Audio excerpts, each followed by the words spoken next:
Olá, meus irmãos, um bom dia a todos. Que a graça e a paz de Cristo Jesus estejam sendo comunicados ao seu coração, ao seu lar, à sua família, por meio deste culto coletivo que nós estamos iniciando nesse momento por bondade e permissão de Deus.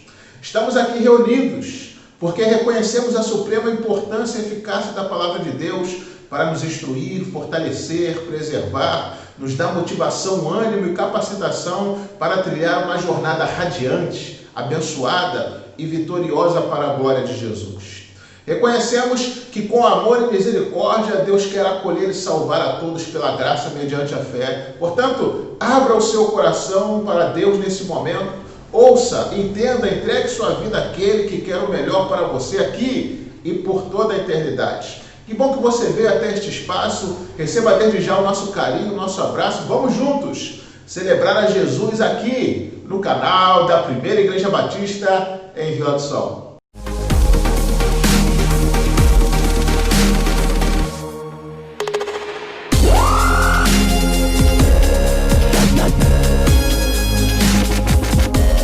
E vamos iniciar este culto derramando nossos corações aos pés de Jesus, em oração, suplicando, agradecendo, colocando diante de Deus nossas vidas, famílias, igrejas, a nação e o mundo, pedindo que o Senhor nos conduza, nos capacite e nos abençoe, porque nós sabemos que o altar de oração está conectado com o trono de resposta. Deus se importa com cada um de nós, Deus se importa com o seu povo, que dobra os seus joelhos e direciona a ele o seu coração por meio da oração. Portanto, nós vamos orar neste momento, acompanhando esta oração com a nossa irmã Arlene. Oremos ao Senhor, igreja. Senhor nosso Deus, nosso Pai, queremos agradecer o Senhor, porque o Senhor nos deu mais um dia. Muito obrigado, Senhor, por tudo.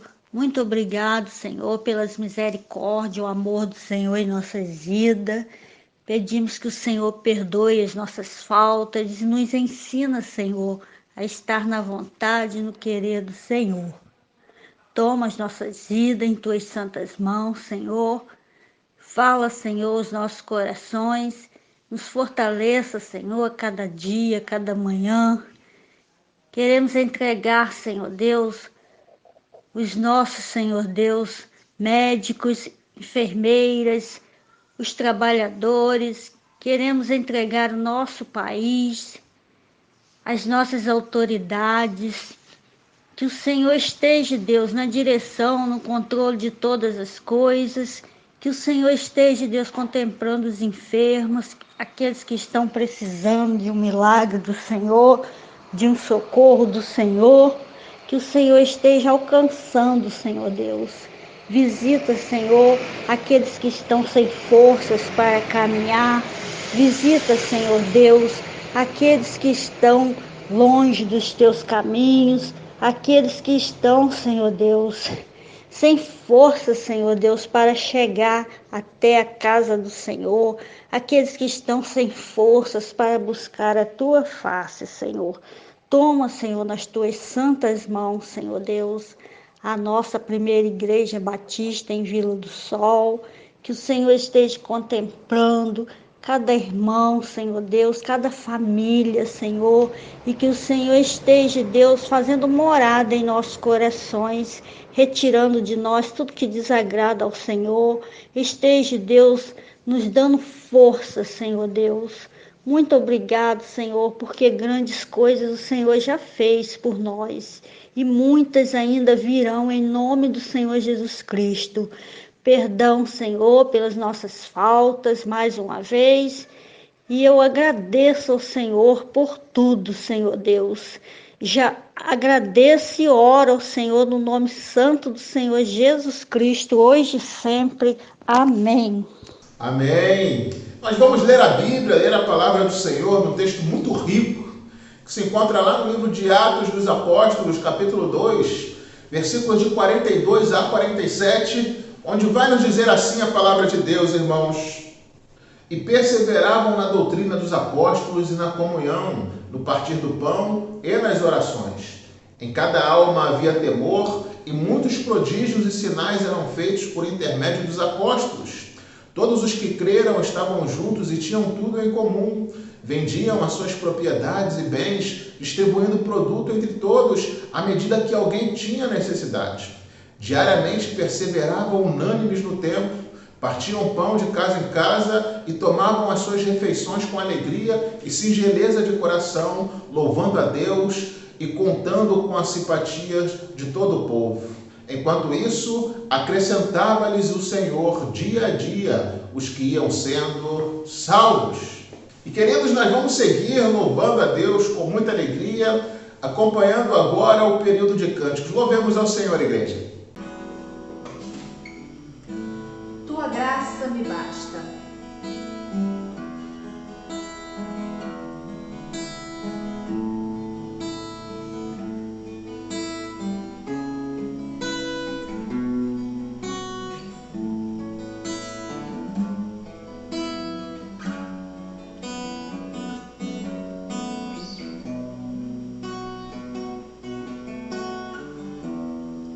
Eu não preciso ser reconhecido por ninguém.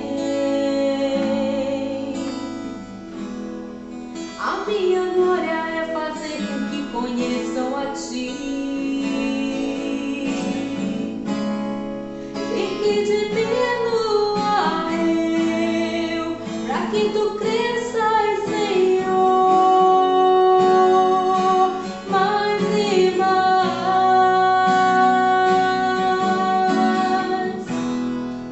E como serafins que cobrem o rosto ante a Ti,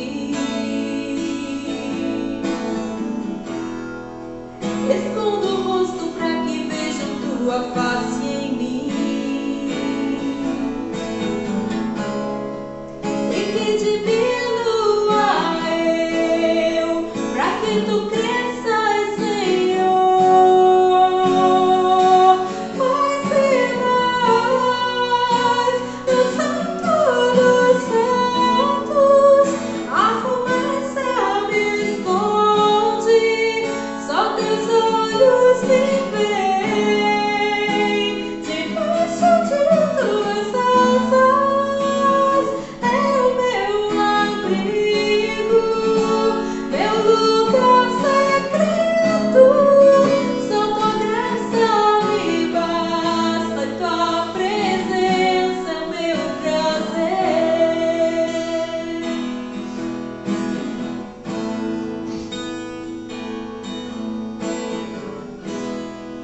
Eu não preciso ser reconhecido por ninguém. A minha glória é fazer com que conheçam a Ti. E que diminua eu, pra que Tu cresças, Senhor, mais e mais.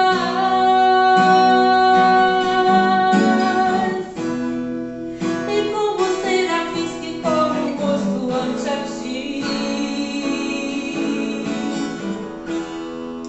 escondo o rosto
crescemos com algo e ficamos sem esperança, ficamos desanimados, como árvore que não produz mais frutos.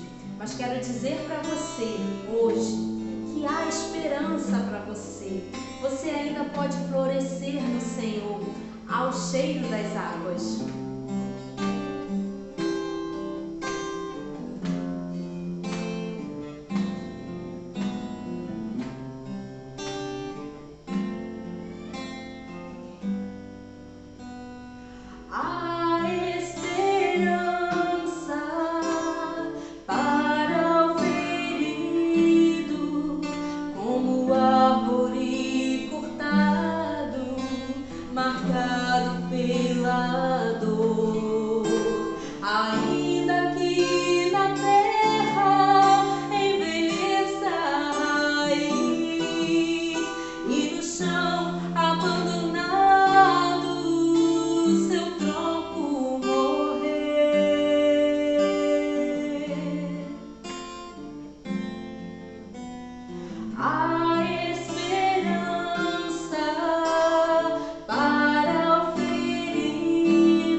Louvado seja Deus. Nós vamos agora orar mais uma vez, pedindo que o Senhor nos dê sabedoria, nos dê discernimento para ler, compreender, acatar e colocar em prática a sua santa e bendita palavra. Convido você a fechar os seus olhos e a orar comigo mais uma vez. Grandioso Deus e amado Pai, Nós louvamos o teu santo nome, ó Deus.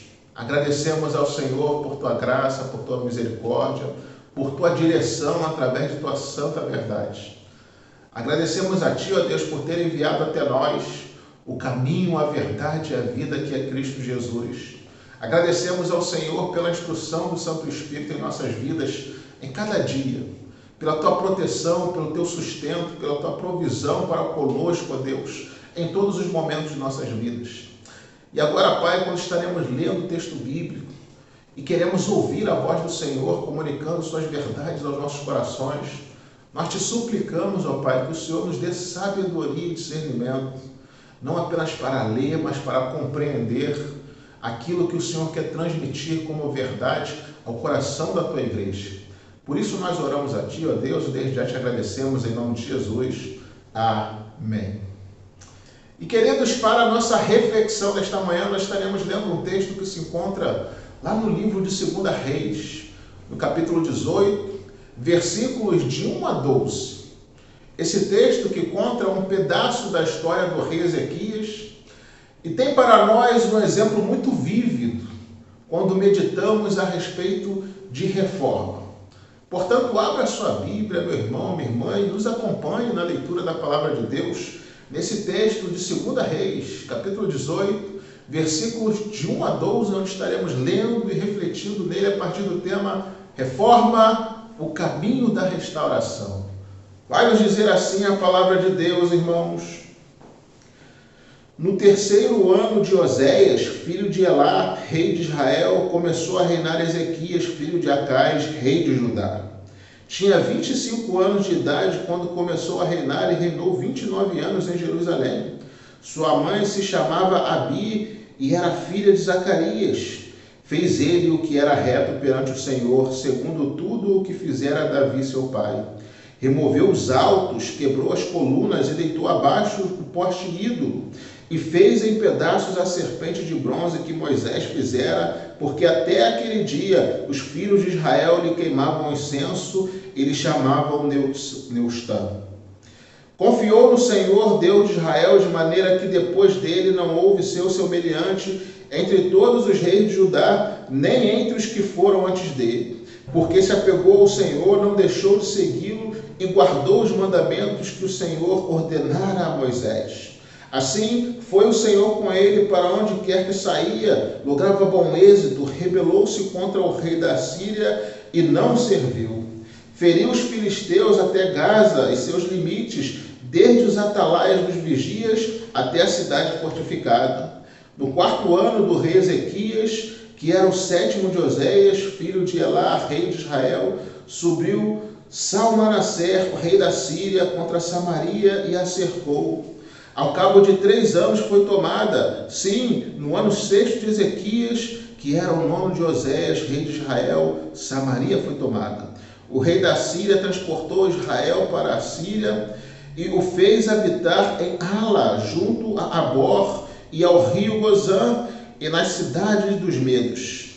Porquanto não obedeceram à voz do Senhor seu Deus, antes violaram a sua aliança e tudo quanto Moisés, servo do Senhor, tinha ordenado, não ouviram nem o fizeram.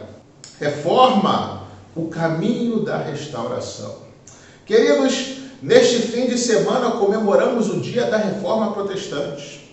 Um marco na história do cristianismo, história essa na qual nós fazemos parte. O contexto da Reforma era o seguinte: na Idade Média, a igreja havia se desviado da palavra de Deus e, como resultado, muitas doutrinas estranhas foram incorporadas, como a salvação pelas obras, a veneração de imagens, a intercessão dos santos, a mediação de Maria, o purgatório, o celibato forçoso e muitas outras. Nesse tempo, Deus levantou Lutero e ele, no dia 31 de outubro de 1517, fixou nas portas da igreja de Wittenberg as 95 teses contra as indulgências. Lutero demonstrou 2 atitudes. Primeiro, a integridade do texto. A justificação pela fé não pode curvar-se à venda de indulgências. Segundo, a relevância cultural. Lutero expõe suas teses no lugar certo e na hora certa. Lutero fazia exegese do texto e exegese da cultura. Ele lia o texto e lia o povo. Ele era íntegro e também relevante. O rei Ezequias também foi um reformador. A história de Judá tem um antes e depois dele. Ninguém buscou a Deus como ele, nem antes nem depois dele. É o que diz o texto. Foi a atitude desse líder que impediu a tragédia da invasão da Síria em Jerusalém. Quando o povo é levado a ouvir a Deus, ele é poupado da disciplina. Quem não escuta a voz da graça, infelizmente, vem a ouvir a voz da aflição. A vida de Ezequias tem lições importantes para nos ensinar sobre reavivamento e sobre volta da igreja, do povo de Deus, à sua vontade, à sua santa palavra. Em primeiro lugar, irmãos, esse texto nos ensina que Ezequias dispôs-se a andar com Deus num tempo em que os demais estavam em decadência espiritual. Ezequias nos ensina que nós não devemos ser produto do meio. A sociedade de Israel e de Judá estava em total decadência, entregue à apostasia religiosa e à decadência moral. Mas Ezequias se dispôs a andar com Deus, a fazer aliança com Ele. Você e eu podemos escolher ser diferentes daqueles que vivem ao nosso redor. Ezequias não tinha testemunho dos de fora, da sociedade à sua volta.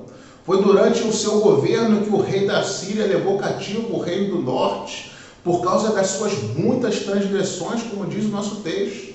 Enquanto os irmãos nortistas estavam vendidos ao pecado, Ezequias, a liderança do povo de Deus, da sua parte, estava buscando ao Senhor. Hoje também vivemos numa sociedade decadente. Os valores absolutos estão sendo tripudiados. A verdade está sendo escarnecida, a família está sendo bombardeada, o casamento ridicularizado. A honestidade está se tornando um valor em extinção. A pureza moral está desaparecendo. A piedade está sendo desprezada. A enxurrada do politicamente correto, espiritualmente vazio, está assaltando as igrejas de dentro para fora.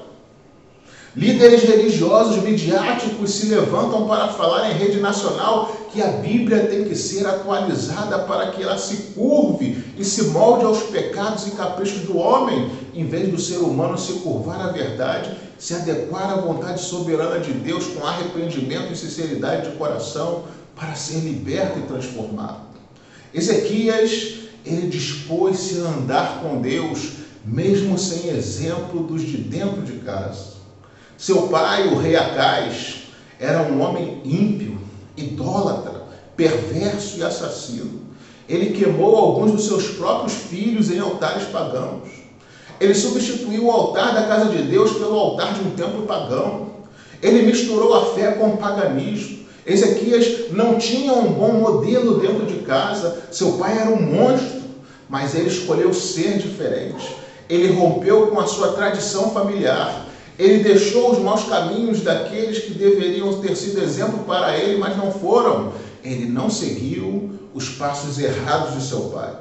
Nós não escolhemos a nossa família, mas podemos escolher nossas atitudes e nosso rumo. Mesmo se nossa família não é o que queremos, mas podemos escolher não andar no erro dos mesmos. Conta uma história que 2 irmãos gêmeos tinham um pai alcoólatra. Eles tinham um pai alcoólatra. Ao crescerem, um deles se tornou alcoólatra também.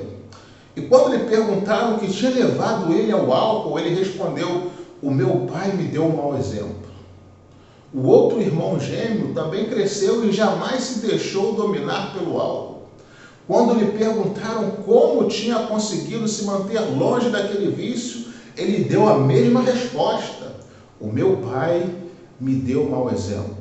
Os dois tinham o mesmo sangue, o mesmo rosto, o mesmo pai, a mesma idade, a mesma criação, o mesmo exemplo, os mesmos problemas, mas não fizeram as mesmas escolhas pessoais. Um escolheu ser vítima, o outro escolheu ser livre. A verdadeira reforma começa dentro dos nossos corações, escolhendo aprimorar o nosso compromisso com Deus, independente dos maus exemplos à nossa volta. Em segundo lugar, queridos, Ezequias dispôs-se a liderar o seu povo numa reforma religiosa. Primeiro, uma reforma da vida. Ezequias fez o que era reto perante o Senhor. Ele fez aliança com Deus, ele confiou no Senhor. Em tempos de prova, ele exortou o povo a pôr a sua confiança em Deus e a não se desesperar. Ele apegou-se a Deus como um homem piedoso e não deixou de segui-lo, guardando todos os seus mandamentos. A Bíblia diz que nenhum dos reis de Judá confiou tanto no Senhor como ele. Segundo, Ezequias promoveu uma reforma da casa de Deus. Ezequias quebrou os ídolos. Deus abomina a idolatria, irmãos. Ezequias rompeu com o que estava errado dentro da casa de Deus. Ele fez uma faxina dentro da casa de Deus. Ezequias fez em pedaços a serpente de bronze que Moisés fizera, e até aquele tempo o povo de Deus ainda idolatrava aquilo. Ele não promoveu em seu reino o misticismo religioso. Hoje há muitas práticas estranhas dentro de algumas igrejas. O culto precisa ser bíblico, senão será anátema. Deus não aceita fogo estranho, não aceita novidades que desconfiguram a sã doutrina. Precisamos ser contextualizados sem deixar de ser santos dentro da palavra de Deus.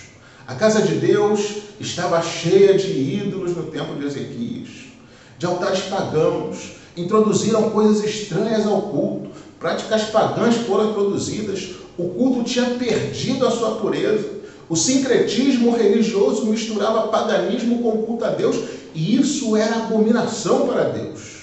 Isso levou o reino do norte ao cativeiro. O avivamento começa com a purificação. Hoje, Deus não habita em templos feitos por mãos humanas. O nosso corpo é o templo do Espírito Santo e precisamos purificar este santuário para que Cristo habite plenamente em nossas vidas. Terceiro, Ezequias abriu a casa de Deus. Acais, seu pai, havia fechado o templo. Agora Ezequias abre a casa do Senhor novamente. Quando o culto santo ao Deus vivo está em baixa, a nação está em crise. A igreja deve ser lugar de encontro com Deus. A casa de Deus precisa ser lugar de salvação, não de desvio. Quarto, Ezequias santificou os obreiros da casa de Deus. Assim como diz lá no capítulo 29, não apenas o templo precisava ser santificado, mas também os obreiros. Deus leva muito a sério a sua obra. Deus está mais interessado em quem nós somos do que naquilo que nós fazemos. A vida precede o ministério. Deus não requer apenas ajuntamento, Ele quer vida santa. Não basta apenas pisar nos átrios da casa de Deus, é preciso ter o coração no altar, os olhos em Cristo e a mente na palavra. Precisamos pregar a sã doutrina e viver aquilo que pregamos. Precisamos aprender e praticar. Precisamos ser sal da terra e luz do mundo. Quinto, Ezequias restaurou os dízimos da casa de Deus. Assim como diz lá no capítulo 31, onde o coração se volta para Deus, o povo oferta e dizima com alegria, com liberalidade e com abundância, sem pastor precisar ficar falando em dinheiro no culto. O dízimo é um aferidor do coração. De certa forma, ele mede a nossa temperatura espiritual. Disso depende o sustento da casa de Deus. Deixar de devolver o dízimo é desamparar a casa de Deus. O dízimo é santo ao Senhor. Não podemos retê-lo, subtraí-lo, nem administrá-lo. Sexto, no capítulo 30, Ezequias celebrou novamente a Páscoa, e isso com grande entusiasmo. Ele fez da Páscoa um encontro missionológico. Ele mandou mensageiros convidar os filhos do pai que não estavam em Jerusalém, os restantes das tribos do norte que estavam entregues ao seu infortúnio. Alguns rejeitaram, escarneceram o convite, outros, porém, aceitaram esse convite, vieram e foram salvos. Nosso culto precisa sempre ter uma perspectiva missiológica. Deus é glorificado quando os filhos do Pai que estão longe se achegam, se unem a nós na glorificação ao seu nome. Desse evento nós podemos tirar algumas lições. A Páscoa gira em torno do Cordeiro.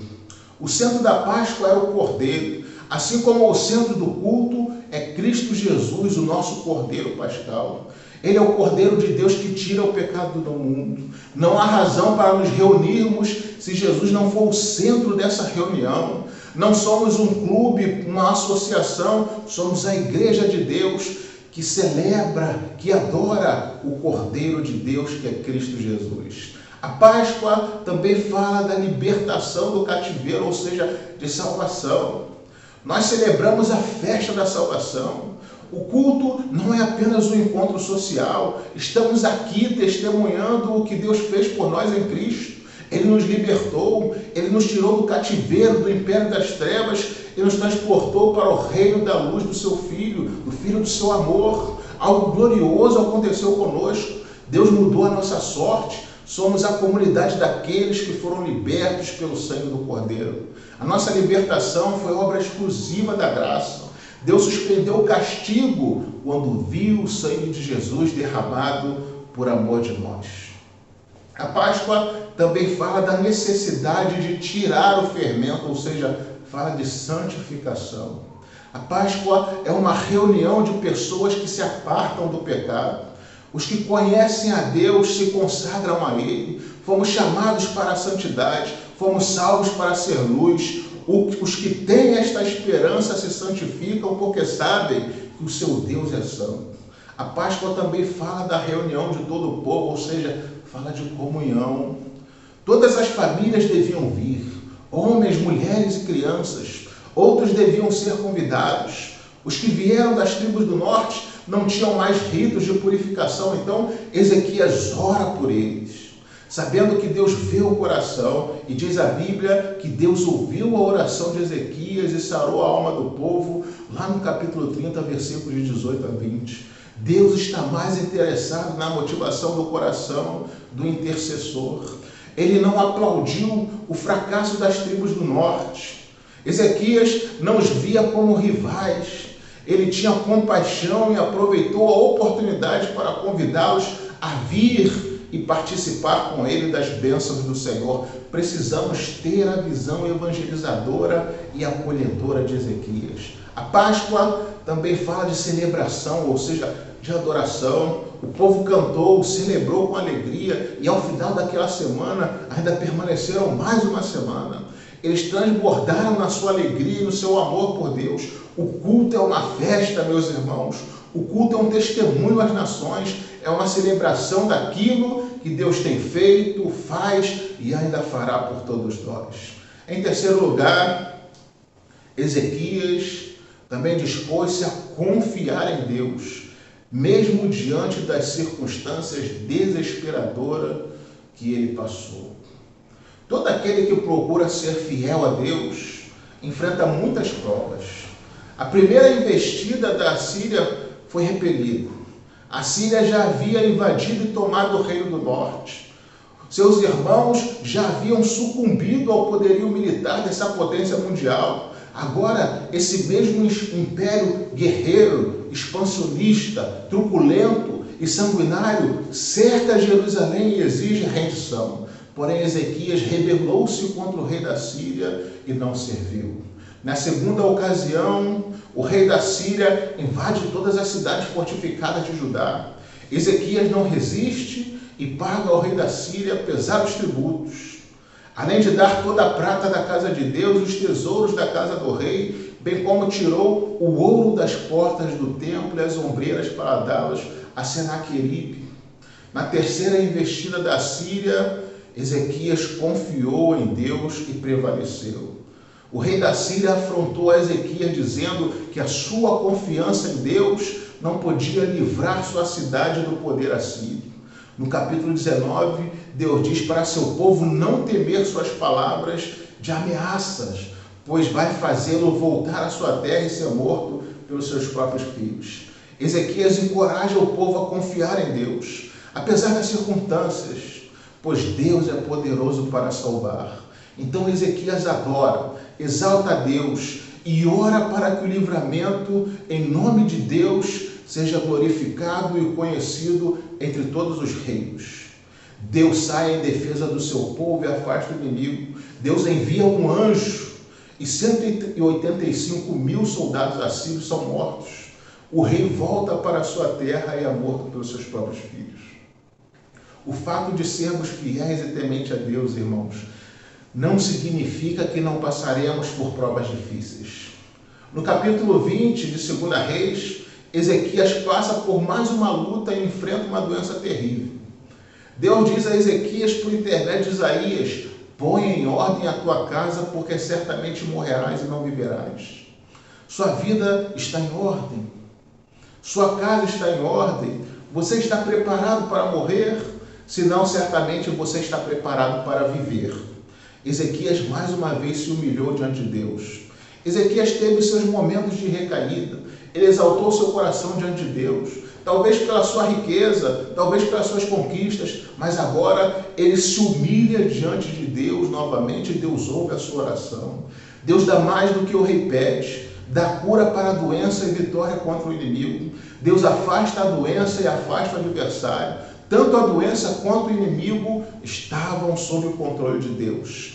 Ezequias então toma a decisão de louvar ao Senhor na sua casa todos os dias da sua vida. Alguns estudiosos creem que o Salmo 116 foi escrito por Ezequias. Outros creem que o Salmo 126 foi escrito por ele depois do livramento do cerco do Senaqueribe, rei da Síria. Ezequias foi um homem que fez uma reforma, que liderou e conduziu o seu povo de volta à sua doutrina, de volta à vontade do Senhor, porque ele buscou a Deus, obedeceu a Deus e confiou em Deus. Ele agarrou-se à palavra e à oração. Ele preferiu ouvir o profeta de Deus a atender às ameaças dos poderosos. Nós precisamos seguir o exemplo de Ezequias. Em tempos de tanto relativismo teológico e desvio moral, precisamos reafirmar nosso compromisso com Deus, com sua santa palavra e com seu santo caminho. Que com esta verdade, Deus abençoe você, Deus abençoe seu dia, Deus abençoe sua semana. Amém.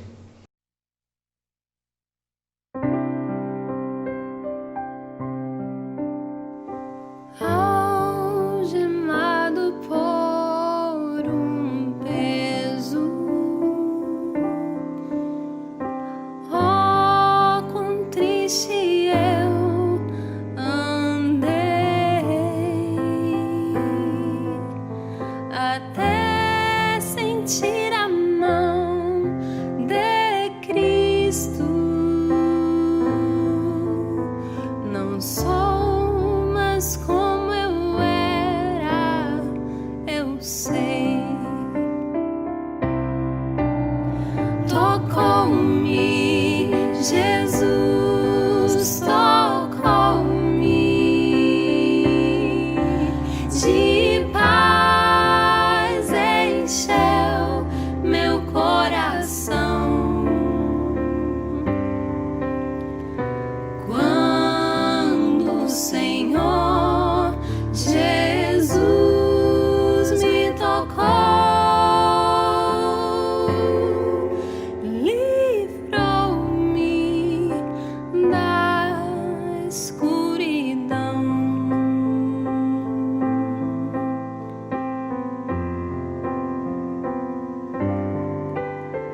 de paz ele encheu meu coração. Quando o Senhor Jesus me tocou, livrou-me da escuridão. Quando o Senhor Jesus me tocou, livrou-me da escuridão.